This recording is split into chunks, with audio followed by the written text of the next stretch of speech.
Have you ever asked an English speaker a very simple question, but their answer left you completely confused? Oh, yeah.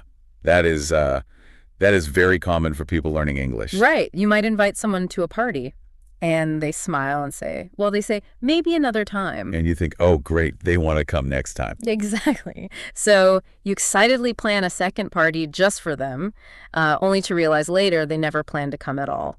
It is a really hard lesson to learn, honestly. You hear the word maybe, and you think, there's a chance. But nothing happens. It makes you wonder, can you even trust the words people use? Right. It can be so frustrating. So today we are doing a deep dive into two really helpful guides about everyday English conversations. Yes. Our mission today is to crack the secret code of native speakers. I love that, the secret code. We want to move past textbook grammar and see how English is actually used in real life. Because, well, learning English from a book is a bit like learning the rules for a board game. Oh, that is a great way to think about it. You study the rules, you learn the pieces, and you feel ready. But then you play with native speakers, and it feels like they are playing by secret, unwritten rules. Yes. Okay, let's unpack this. Why do they do this? I mean, why not just speak clearly? Well, it is about the purpose of language. Natural English is not just about perfect grammar. Right. It is mostly about communication and comfort. It is about making the other person feel good. Ah, I see. So it is about emotions, not just facts. Exactly. Right. Often people send hidden messages because the honest truth might hurt someone's feelings. That brings us to our first big unwritten rule. Native English speakers, well, they really hate saying the word no. They will do almost anything to avoid saying it directly. It is so true. Why is no such a bad word? In a lot of English-speaking cultures, a direct no can feel very harsh. It feels like slamming a door in your face. Wow, yes. So they try to soften the blow. Right. They leave the door open just a little bit, even if they never plan to walk through it. Like the phrase we talked about earlier, maybe another time. Yes. On the surface, maybe means possible. But in real life, if you invite someone out, what does it really mean? It almost always means, I don't want to come, but I don't want to hurt your feelings. So if I invite someone and they say, maybe another time, I shouldn't ask for a new date. No, definitely not.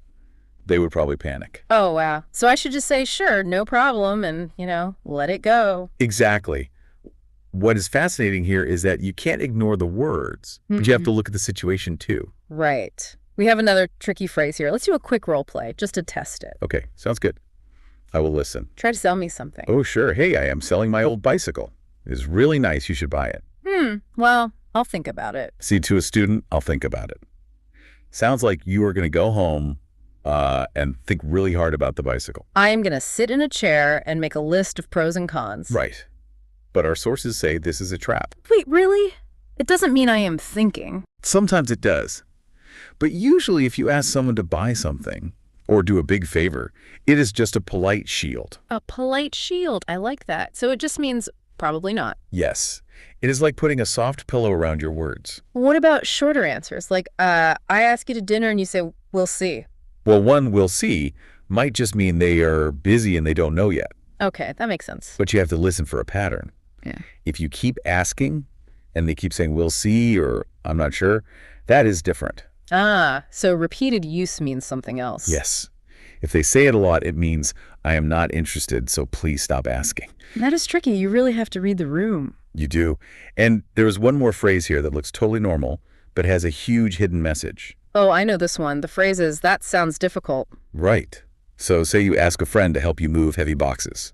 Okay, hey, can you help me move these heavy boxes on Saturday? And your friend says, oh, that sounds difficult. Now, a logical person might say, yes, it is hard work. Let's get a bigger truck to make it easier. But if you get a bigger truck, they will just make another excuse. Because they don't actually care about the boxes. Exactly. They are not talking about the physical work. They are saying, I really do not want to do that. It is just another polite no.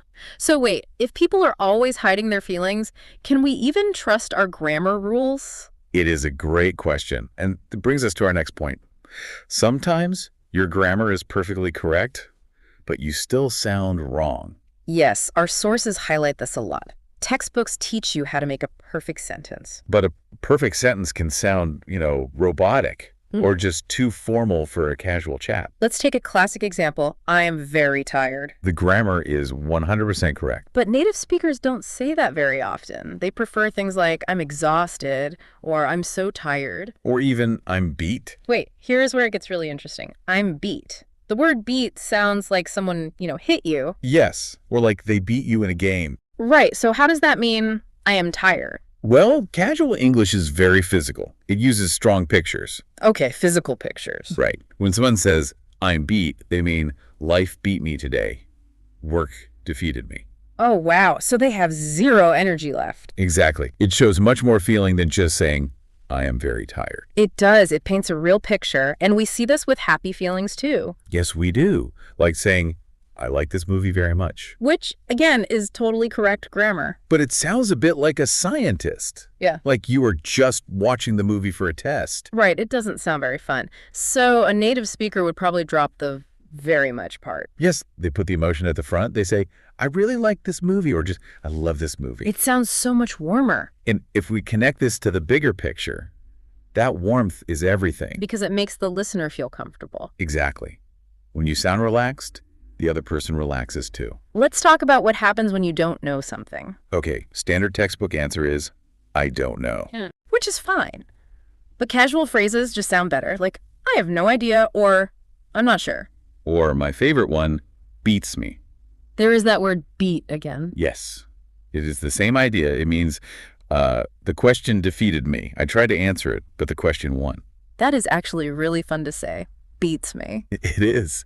Now, we also have to look at politeness again, because perfect grammar can sometimes be a little rude. Yes, by accident. Like if you don't hear someone, you might learn to say, please repeat. Oh, yes. You should try to avoid please repeat. Why? It has the word please in it. I know, but it sounds like a command, like a police officer or a teacher talking to a bad student. Oh, I see. It is too direct. So what do? We use softeners.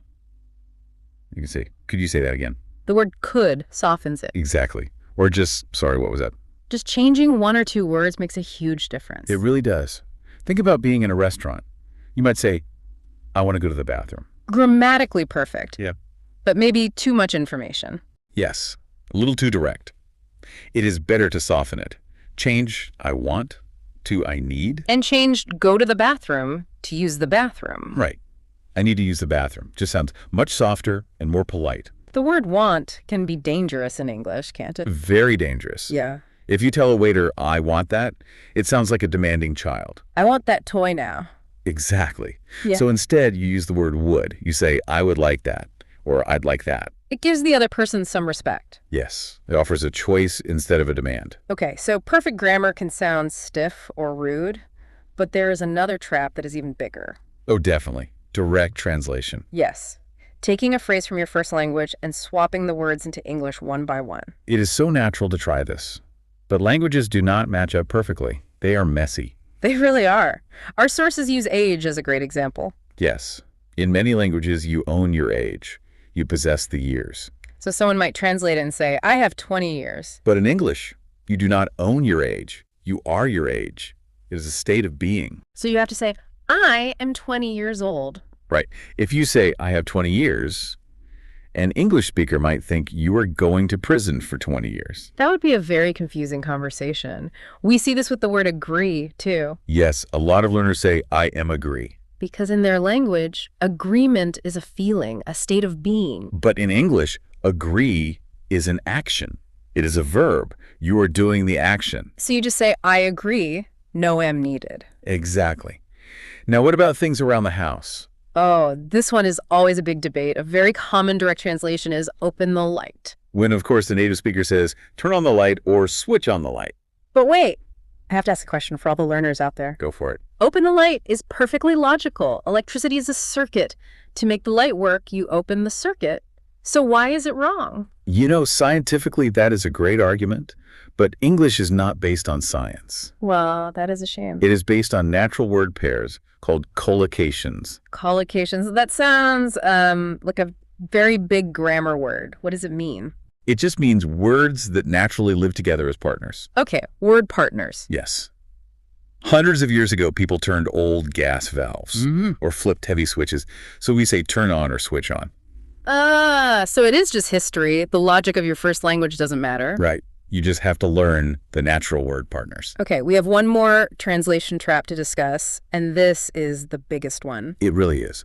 Changing one single letter can completely change your message. Yes, it is the difference between I am boring and I am bored. If you remember only one thing today, please remember this. Okay, picture this. You are at a party, you don't know anyone, the music is bad, and you have nothing to do. You feel bad inside. Right. If you translate directly from some languages, you might say, I am boring. Oh no, that is a terrible mistake to make. Why? What does I am boring mean? In English, the ing ending describes your personality. It describes how you affect the world. So if you say I am boring, you are telling people. You are telling them, I am a bad person to talk to. I have no fun stories. Do not talk to me. Wow, that would be a disaster on a date. Hi, nice to meet you. I am boring. You would never get a second date. So what should we say instead? You want to say, I am bored, with an ed at the end. I am bored. Yes, the ed ending describes how you feel inside. It is amazing how one little letter changes everything. It really does. So what does this all mean for you, the listener? We talked about a lot today. We really did. We looked at the polite no, and words like maybe. We talked about how perfect grammar can sound stiff or rude. And we looked at the danger of direct translation. So don't just memorize rules for a test. You have to learn how people actually use the words to share feelings. Correct. English is great, but natural English is better. Because natural English helps you build real relationships. Right. Using soft words or fun phrases like I'm beat shows that you understand the culture. So we want to leave you with a little encouragement. Yes, please do not stress over making perfect sentences every time you speak. Don't let fear stop you from talking. Instead, just focus on listening. Really listen to real conversations. Pay attention to the tone of voice.